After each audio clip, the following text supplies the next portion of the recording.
নমস্কার, স্বাগতম সহজ শিক্ষক স্কুলে।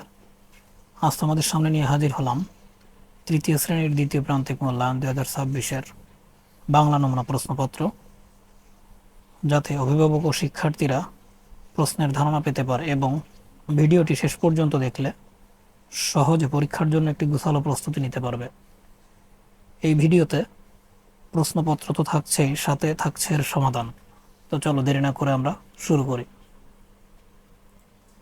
এখানে সময় থাকবে 2 ঘন্টা 30 মিনিট, 2.5 ঘন্টা। পূর্ণমান থাকবে 100। এখানে 70 মার্কের পরীক্ষা হওয়ার কথা ছিল, কিন্তু আমরা 100 মার্কের প্রস্তুতি নিয়ে আগাবো। যদি কোনোভাবে 100 মার্কের প্রশ্নপত্র চলে আসে, তাহলে সেখানে আমাদের প্রস্তুতি নিতে সুবিধা হবে। তো চলো দেরি না করে শুরু করি।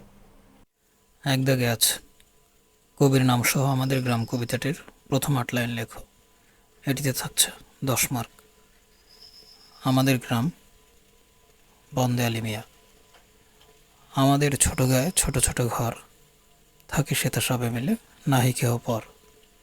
পাড়ার সকল ছেলে মোরা ভাই ভাই, একসাথে খেলি আর পাঠশালে যাই। হিংসা ও মারামারি কভু নাহি করি, পিতামাতা গুরুজনে সদা মোরা ডরি। আমাদের ছোট গ্রাম মায়ের সমান, আলো দিয়ে বায়ু দিয়ে বাঁচায়েছে প্রাণ।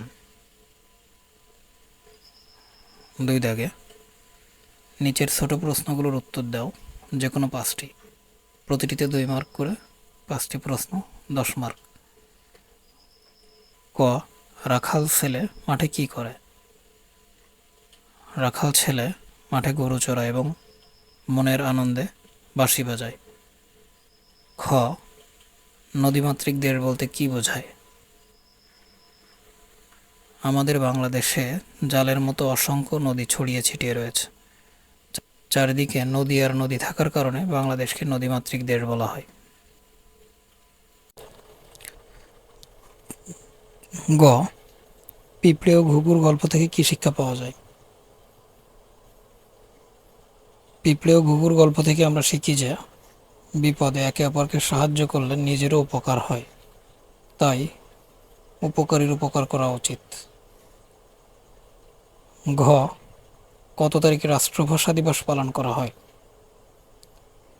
প্রতি বছর 21শে ফেব্রুয়ারি তারিখে আন্তর্জাতিক মাতৃভাষা দিবস বা রাষ্ট্রভাষা দিবস পালন করা হয়। ও, মসলিন কাপড় তৈরিতে কোন শহরের কারিগররা বিখ্যাত ছিলেন? মসলিন কাপড় তৈরিতে ঢাকা এবং এর আশেপাশের এলাকার যেমন ডেমরা, সোনারগাঁও এর কারিগররা বিখ্যাত ছিলেন। আমাদের 2টি জাতীয় উৎসবের নাম লেখো। আমাদের 2টি অন্যতম জাতীয় উৎসবের নাম হলো পহেলা বৈশাখ বা বাংলা নববর্ষ এবং ঈদ উল ফিতর। 3 দাগে আছে নিচের বড় প্রশ্নগুলোর উত্তর দাও, যে কোনো 5টি। মূলত এখানে 6টি প্রশ্ন 3 দাগে, কিন্তু আমাদের উত্তর একই পেজে ধরবে না, এর জন্য আমরা 3টি করে নিয়েছি। তো ক দাগে আছে আমাদের গ্রাম কবিতায় গ্রামের প্রতি কবির ভালোবাসার রূপ কিভাবে ফুটে উঠেছে? আমাদের গ্রাম কবিতায় ফুটে উঠেছে যে গ্রামের ঘরগুলো ছোট হলেও সবাই সেখানে মিলেমিশে পরম আত্মীয়ের মতো থাকে। গ্রামের গাছপালা, পাখির ডাক, সকালের সোনার রোদ আর সবুজ মাঠের রূপ কবিকে মুগ্ধ করে। গ্রামটিকে কবি নিজের মায়ের মতো ভালোবাসেন। খ দাগে আছে বাংলাদেশের নদীগুলোর উপযোগিতা বা প্রয়োজনীয়তা 3টি বাক্যে লেখো। নদীগুলোর প্রয়োজনীয়তা 3টি বাক্যে নিচে দেওয়া হলো। 1, নদীর স্রোতে পলিমাটি বয়ে এনে জমিকে উর্বর ও ফসল উৎপাদনের উপযোগী করে। নদীপথ ব্যবহার করে সহজে ও কম খরচে মানুষ ও মালামাল এক জায়গা থেকে অন্য জায়গায় যাতায়াত করতে পারে। 3 দাগে আছে নদী থেকে আমরা প্রচুর মাছ পাই, যা আমাদের পুষ্টির চাহিদা মেটায়।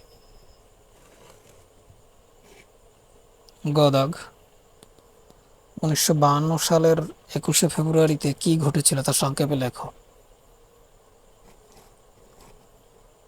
1952 সালের 21শে ফেব্রুয়ারিতে বাংলার দামাল ছেলেরা উর্দুর পরিবর্তে বাংলাকে রাষ্ট্রভাষা করার দাবিতে ঢাকার রাজপথে মিছিল বের করেছিলেন।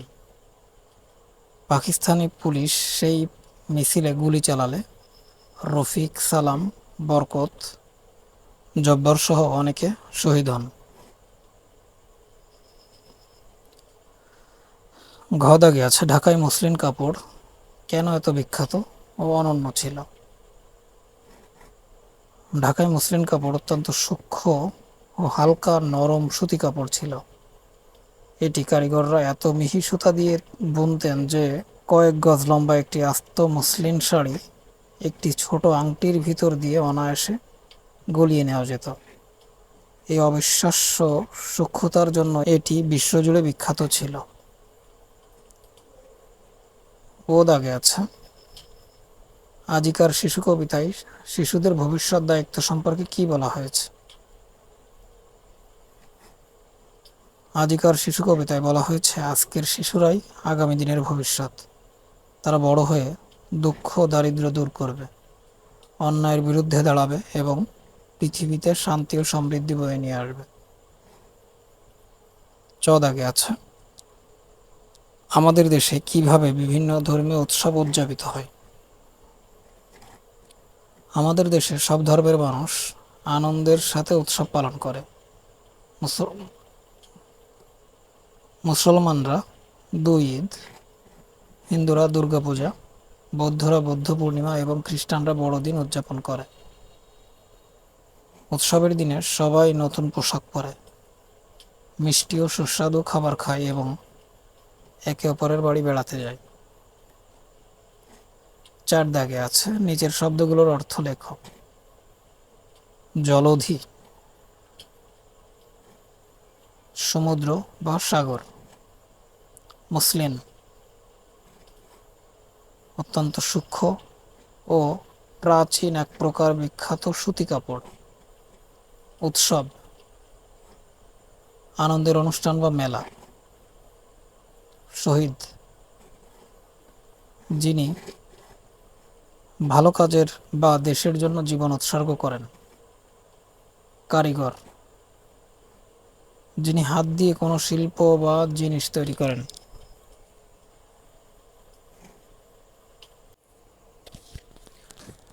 5 দাগে নিচের শব্দগুলো দিয়ে 5 দাগে নিচের শব্দগুলো দিয়ে বাক্য তৈরি করো, যে কোনো 5টি। এখানে 5টিই থাকতে পারে, তো আমরা 6টি করব, অসুবিধা নাই।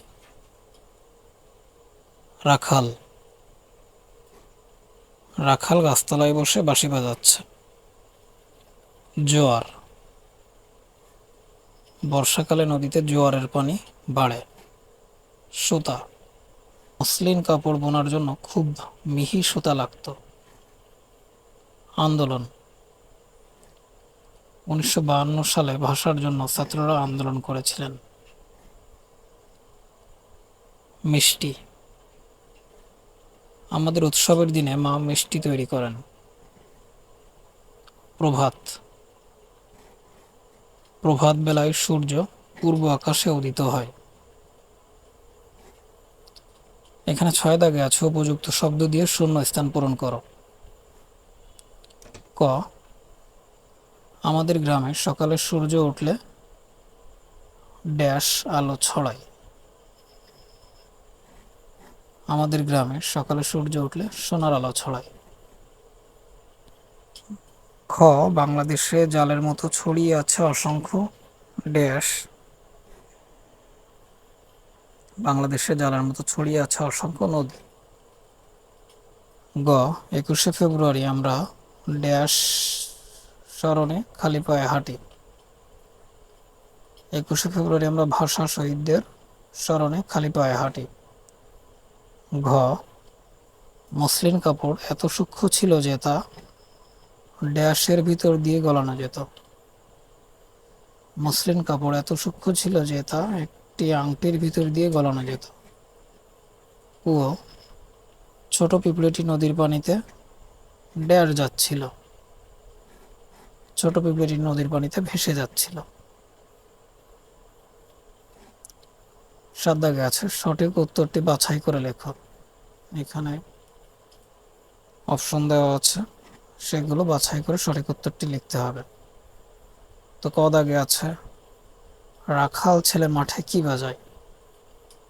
বাঁশি, দোতারা, একতারা, ঢাক। রাখাল ছেলে মাঠে বাঁশি বাজায়। মসলিন কোন ধরনের কাপড়? রেশমি, সুতি, পশমি, লাইলন। সুতি। ভাষার জন্য কারা জীবন দিয়েছিলেন? মুক্তিযোদ্ধারা, কারিগররা, ভাষা শহীদেরা, কৃষকেরা।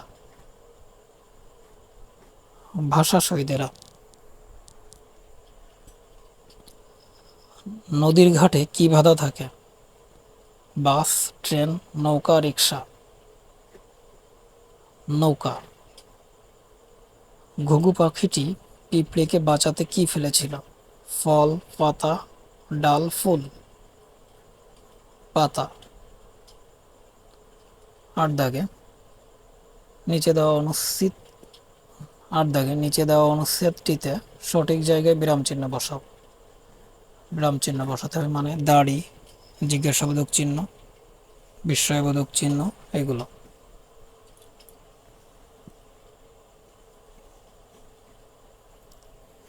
তো প্রথমে আমরা অনুচ্ছেদটি পড়ে দেখি।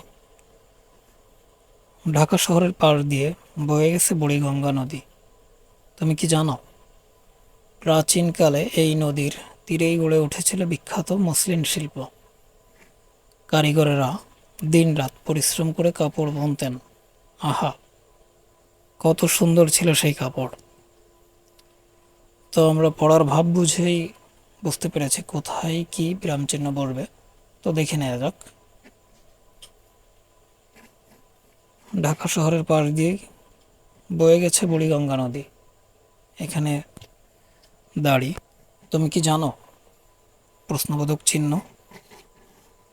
প্রাচীনকালে এই নদীর তীরেই গড়ে উঠেছিল বিখ্যাত মসলিন শিল্প। দাড়ি। কারিগরেরা দিন রাত পরিশ্রম করে কাপড় বুনতেন। দাড়ি। আহা, বিস্ময়সূচক চিহ্ন। কত সুন্দর ছিল সেই কাপড়। দাড়ি। 9 দাগে নিচের শব্দগুলোর বিপরীত শব্দ লেখো। সকাল, বিকাল বা সন্ধ্যা, যে কোনো একটি লিখলেই হবে। জয়, পরাজয়, হার। আলো, অন্ধকার, শান্ত, অশান্ত বা চঞ্চল, চেনা, অচেনা। 10 দাগে নিচের যুক্ত বর্ণগুলো ভেঙে লেখো এবং একটি করে নতুন শব্দ গঠন করো। দন্তন্য ত, দন্তন্য যোগ ত। নতুন শব্দ হচ্ছে শান্ত, অন্ত, যে কোনো একটি লিখলেই হবে যেহেতু একটি করে লিখতে বলা হয়েছে। মূর্ধন্য ষ ট, মূর্ধন্য ষ যোগ ট, কষ্ট, মিষ্টি। লয় প, যুক্ত বর্ণ ভাঙলে হবে ল যোগ প এবং শব্দ হবে গল্প, অল্প। তালব্য শয় ম, যুক্ত বর্ণ ভাঙলে হবে তালব্য স যোগ ম, শব্দ হবে শ্মশান, রশ্মি। দয় ধয়, যুক্ত বর্ণ ভাঙলে হবে দ যোগ ধ, যুদ্ধ, বুদ্ধি। 11 দাগে আছে এক কথায় প্রকাশ করো। নদীর তীরে বালুময় স্থান। বালুচর। যিনি কাপড় বোনেন। তাঁতি বা কারিগর। দেশের জন্য যিনি জীবন দেন। শহীদ। মায়ের মুখ থেকে শেখা ভাষা। মাতৃভাষা। যা খুব পাতলা ও নরম। সূক্ষ্ম। 12 দাগে ডান পাশের শব্দের সাথে বাম পাশের শব্দের মিল করো। এই পাশে বাম পাশে কয়েকটি বাক্য দেওয়া আছে। এখানে বাম পাশে কয়েকটি করে শব্দ দেওয়া আছে এবং ডান পাশেও কয়েকটি করে শব্দ দেওয়া আছে। এই দুটো মিলে বাক্য তৈরি করতে হবে। তো দেখা যাক, আমরা একবারেই দেখে নিই যে উত্তর কি হবে। আমাদের ছোট গায়ে ছোট ছোট ঘর, এঁকে বেঁকে জালের মতো নদীর ধারা চলে। ঢাকার অদূরে ডেমরায় মসলিন কাপড় বোনা হতো। মায়ের ভাষায় কথা বলতে বাঙালিরা আন্দোলন করেছিল। চাঁদের কোনা খোকন মণি মধুর হাসি হাসে। 13 দাগে নিচের ফর্মটি পূরণ করো। বিদ্যালয়ের বার্ষিক ক্রীড়া প্রতিযোগিতায় অংশগ্রহণের ফর্ম। শিক্ষার্থীর নাম, তো এখানে শিক্ষার্থীর নাম লিখতে হবে, শ্রেণীর নাম, রোল নাম্বার, যে খেলায় অংশ নিতে ইচ্ছুক, শিক্ষার্থীর স্বাক্ষর। তো আমি একটি নমুনা করে দিয়েছি, তো দেখে নিই। শিক্ষার্থীর নাম ধরে নিলাম আবির রহমান। এখানে সবাই সবার নাম লিখবে এবং প্রশ্নে যদি কোনোভাবে কোনো কারো নাম উল্লেখ থাকে তাহলে সেটা ফলো করবে। শ্রেণীর নাম তৃতীয় শ্রেণী, রোল নম্বর 5, যে খেলায় অংশ নিতে ইচ্ছুক, দৌড় প্রতিযোগিতা, শিক্ষার্থীর স্বাক্ষর। এই যে ফাঁকা জায়গাতে শিক্ষার্থীর স্বাক্ষর করতে হবে। 14 দাগে আছে যে কোনো একটি বিষয়ে রচনা লেখো। এখানে 3টি রচনার নাম দেওয়া আছে। এটা আমাদের মেইন পরীক্ষার জন্য গুরুত্বপূর্ণ। এখানে 3টি থেকে যে কোনো 2টি আসতেই পারে। তো আমরা দেখে নিই। আমি একটা সমাধান করে দিয়েছি। আমাদের গ্রাম। ভূমিকা, আমাদের দেশের নাম বাংলাদেশ। এ দেশের অধিকাংশ মানুষ গ্রামে বাস করে। আমার গ্রামের নাম সোনালীপুর। এখানে যার যে গ্রামের নাম সেটা দিতে পারো। প্রাকৃতিক রূপ, আমাদের গ্রামটি গাছপালায় ঘেরা, শান্ত ও সুন্দর। গ্রামের পাশ দিয়ে একটি ছোট নদী বয়ে গেছে। সকালে গ্রামের পূর্ব আকাশে লাল সূর্য উঠলে চারপাশ ঝলমল করে ওঠে। মানুষের জীবনযাত্রা, গ্রামে হিন্দু মুসলমান সবাই মিলেমিশে থাকে। গ্রামের মানুষ খুবই সরল। এখানে কৃষকরা চাষ করেন, জেলেরা মাছ ধরেন এবং রাখাল মাঠে গরু চড়ায়। উপসংহার, শহরের কোলাহল থেকে দূরে আমাদের গ্রামটি যেন শান্তির নীড়। আমি আমার গ্রামকে খুব ভালোবাসি। তো ধন্যবাদ, আজকে এই পর্যন্তই। এতক্ষণ ধৈর্য ধরে ভিডিওটি দেখার জন্য অনেক ধন্যবাদ। আশা করি ভিডিওটি তোমাদের অনেক কাজে লাগবে। তো এরকম আরও গুরুত্বপূর্ণ ভিডিও আপলোড করার সাথে সাথেই পেতে চ্যানেলটিকে সাবস্ক্রাইব করে রাখো এবং ভিডিওটিতে লাইক, কমেন্ট এবং বন্ধুদের সাথে শেয়ার করে দাও।